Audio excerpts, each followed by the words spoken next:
Hey guys, what's going on? Grid Square here, and today I want to talk about Diablo 4 the Vessel of Hatred and why you should or should not buy it.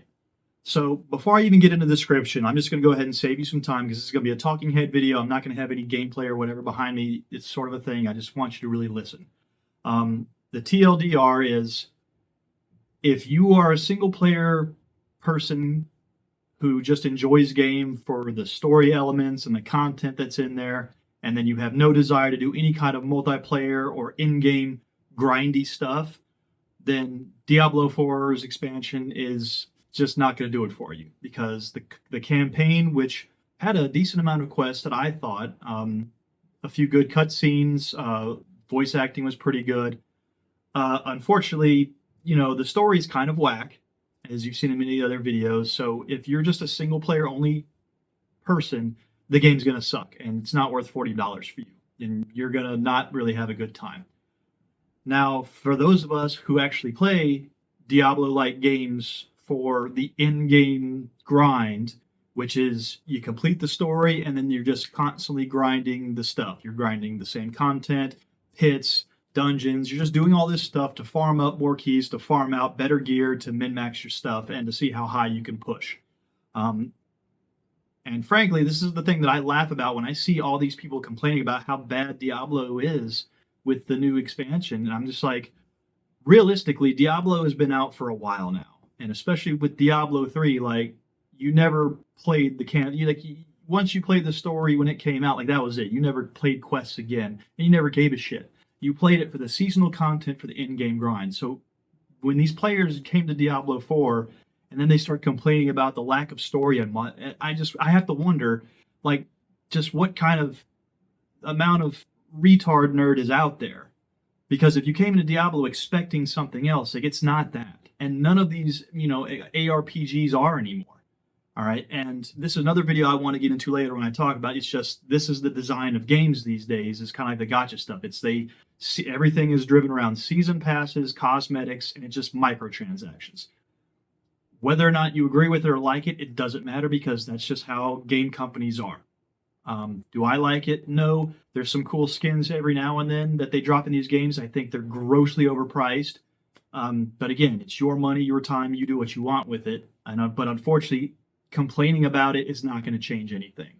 I know that the whole logic behind these things is, if you don't like it, don't play it. Unfortunately, like, you don't really have any other options. I mean, you've got COD. If you like the shooter games, you only have a couple of those to pick from. If you like the ARPGs, I mean, hopefully PoE 2 is going to come and save us from this hell. But realistically, that game's got microtransactions and stuff too, so it's still the same thing. PoE had the same elements where you just pretty much, unfortunately, it forces you to go through the campaign every freaking time you play the game, which I fucking hate. I think Diablo does that best, where once you play through that game one time with one character, it gives you the option to skip it for the rest of the time you play that game. Mwah. Chef's kiss emoji, because, again, I don't play those games for the single-player content. Is it cool to learn the story about that? Fine, but I want to get my character to max level, and I want to start grinding so I can start pushing tiers. All right? And that's what Diablo's about. I mean, that's what PoE, that's what these games are. You blast through, level up, and then you start grinding for gear.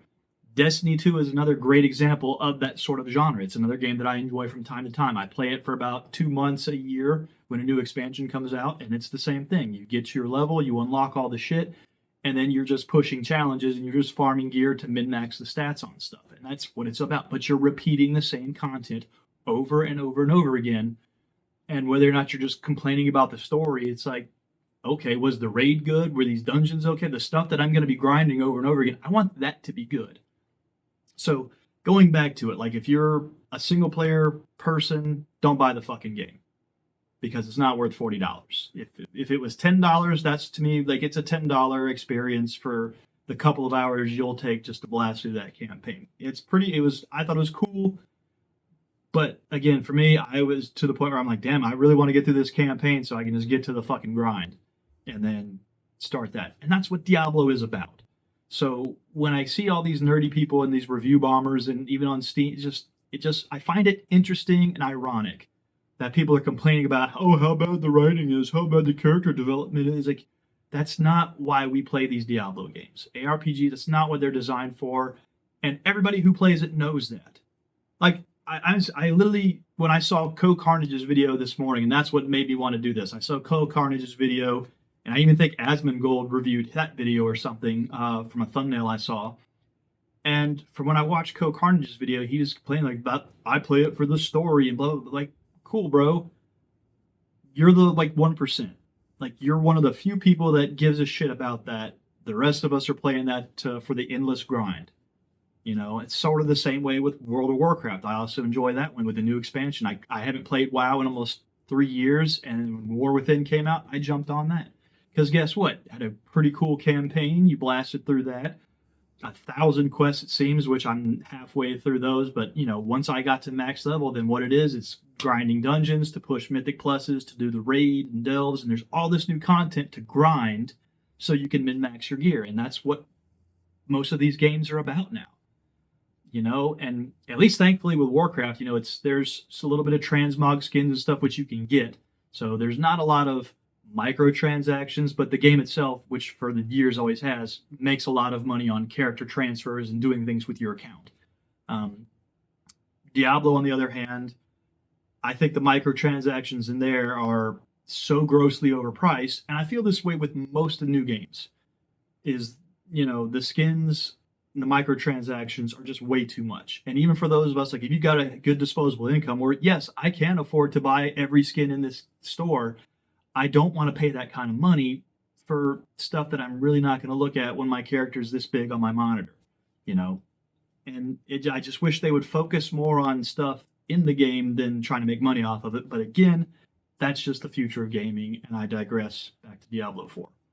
So the new expansion does a really good job, I think, so far with the end game, because it's already taken the things I didn't like about pushing pits and farming out your glyph XP and torment dungeons, and now it just makes things simple. Like, you need to run nightmare dungeons just to get the currency to run pits.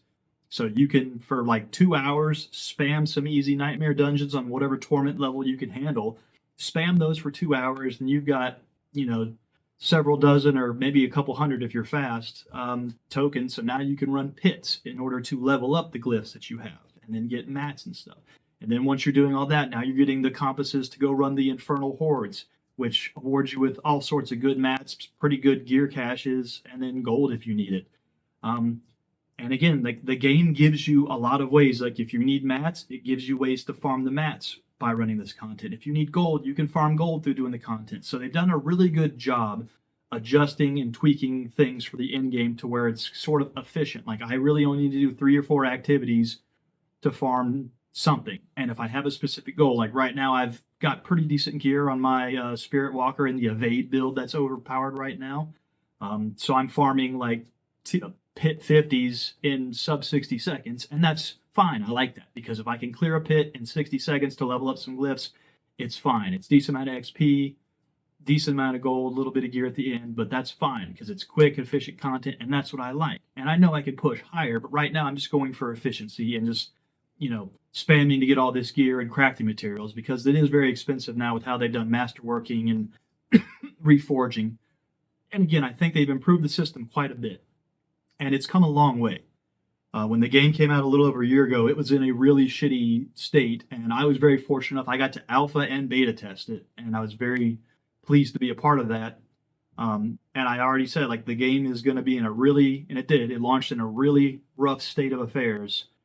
And thankfully, Blizzard has actually taken a lot of feedback from the community and implemented it in some interesting ways that I didn't think they would, but I'm okay with it. You know, no game is perfect, and no game developers ever fully listen to the player base, because a lot of too many casuals, and it's a fine balance with a lot of these online games, and ARPGs are definitely included in that, when you have to balance what hardcore players want versus the casuals and softies and what like that, and whether you want to play by yourself, or at least now with some of the content, Diablo actually forces you with one of the new raid systems, I believe Dark Citadel it's called. You have to actually do that, because I tried to solo it myself. I was interesting. I tried to go in there and I cleared this whole dungeon, but to go to the next part, you actually needed 2 players, one person to stand on this thing, somebody else to stand over here so the doors would open. And I was like, well, shit, I guess I need to make some friends, or they actually have a party finder in the game now to do content. So it's really come a long way. So again, just to sum this up, If you're a casual single player only person and you have no desire to do what ARPGs are actually known for, then don't buy the fucking game. But if you're like the 99% of the rest of us and you are here for the hack and slash grind of hours and hours and hours of clicking and macroing your keyboards and stuff to blow up mobs to farm stuff, then yeah, it's a great buy. It's $40. There's a lot of stuff to do. The new map is very cool. It's interesting. The mob density is super satisfying and fun to play. And again, just from the improvements they've made, I've found it to be a very enjoyable experience. Is it game of the year material? Absolutely fucking not. But is it something right now that fills the void till something better comes along? PoE 2? Yeah. So to me, it was worth the $40. So all these videos of people review bombing it and treating it like it's like this giant piece of stinking dog shit. I just think people like to review bomb things now because that's popular. Like you get clicks when you talk shit about something, and if you're actually liking something, like people don't want to hear that. It's just interesting how the internet has changed our opinions with stuff. When just being toxic is entertaining, and when you're trying to gain an actual valuable, educated opinion on something and articulate your reasoning, like that's not popular. I will not understand why that is, but again, I can't change society and the way the world thinks. But it is what it is. So, Diablo 4, if you're a lazy piece of shit single player, don't buy it. But if you like the grind, it's worth your money. Thanks for watching, guys. Take it easy, and hopefully I see you in game.